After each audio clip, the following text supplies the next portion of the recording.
As a public servant in the legislature, I recognized that I was there to serve and to provide a better life for people. That better life has to start with a good foundation.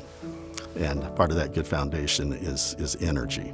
And so when Governor Herbert was elected, he and his state energy advisor got together with a task force to create what's called the state's 10-year strategic energy plan. It created the Office of Energy Development. I was given the opportunity to sponsor the legislation that created the Office of Energy Development. We surely are a group of people that are willing to collaborate and come up with good policy.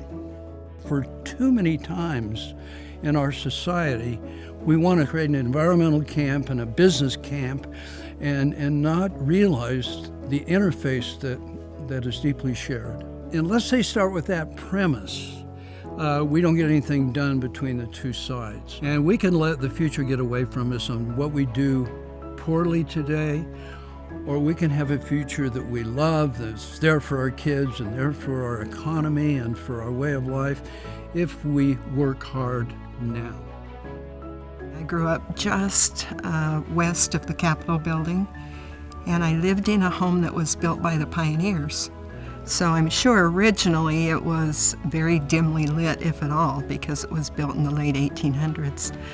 There was a time when I was in high school that we were poor enough that it was hard to keep light bulbs in our house.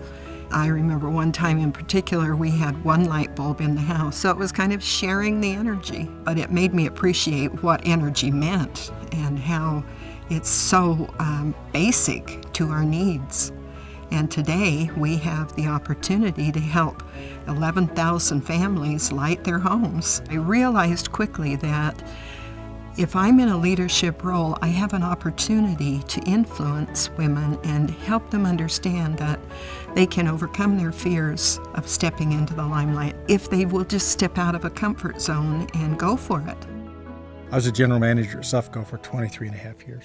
Yeah, Sufco's a coal mine, obviously. In 2006, it was the largest single longwall producer of coal and produced 7.9 million tons. To be recognized as the most productive mine in the United States, and in 2010 and 2012 being recognized as the safest mine any place in the United States, is also being recognized as the safest any place in the world.